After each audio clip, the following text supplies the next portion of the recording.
Hello, today I'm going to talk about what Remy hair means and why it's so confusing for everyone, and perhaps why Remy isn't probably the best way or thing to be asking about when you're buying hair. So there's a lot of confusion about what Remy hair means in the industry, and that's quite simply because not only are a lot of companies calling their hair Remy hair when it isn't, but because people have different definitions for Remy hair.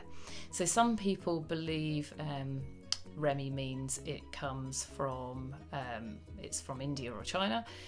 Other people believe that Remy hair is hair that's been collected from hairbrushes. But generally, in the professional industry, we tend to think of Remy hair as hair that comes from a single donor.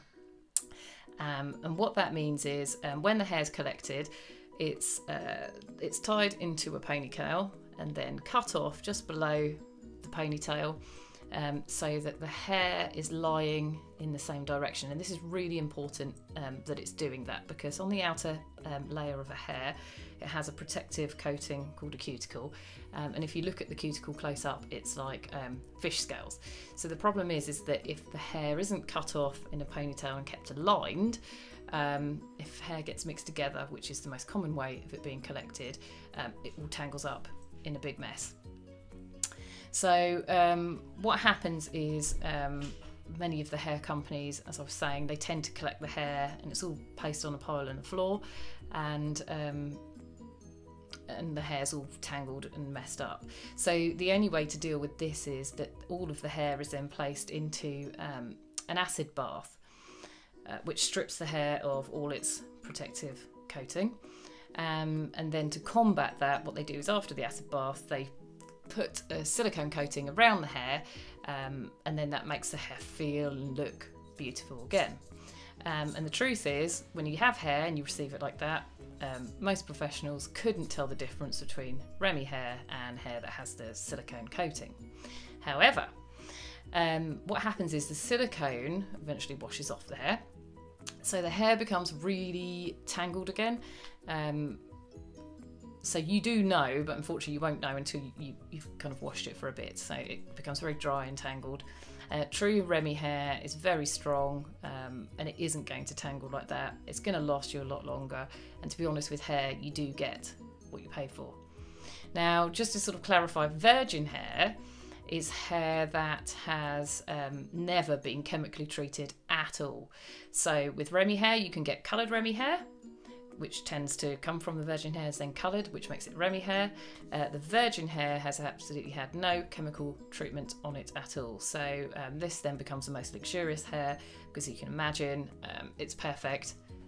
It's going to last a long time unless you start chemically treating it yourself.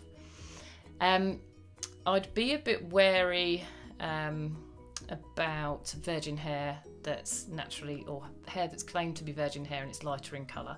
That's mainly because most hair donors have darker hair, and it has to be chemically processed to be lighter. Now, you can get virgin light hair from Europe. Again, there's things to watch out for, but if it's in longer lengths, I'd be a bit cautious, because it's quite hard to get very long blonde virgin hair. You can get the Remy hair. The lighter it is, again, with a lot of the blondes, when it's Remy, the more processing it's generally had, so the more compromised the cuticle's been. So to deal with a lot of this, what I tend to never ask for Remy hair when I'm speaking to manufacturers and hair suppliers. What I always ask for is the hair aligned? Is the cuticle aligned, and is the cuticle intact? So that way there's no confusion over what the term Remy actually means. And quite often, even when you speak to a lot of the main brands, they'll have to go off and find out, because they don't know the answer. They tend to say, yes, it's Remy hair, and then when you ask them if it's cuticle aligned, they'll come back and say, no, it's not. The main manufacturers won't lie to you either. They'll tell you the truth about the hair. The problem is with a lot of hair suppliers is they won't. And unless you know what you're looking for, you're not going to know if it's true Remy hair. So a few washes later, again, you're going to end up with the bird's nest on your head, and that's the difference. I mean, this is Remy hair. This is what happens. It'll probably look the same as this. A few washes, you've got processed hair. I'll explain in later videos how to check to see if your hair is actually Remy hair and you've got what you paid for. So thanks and bye.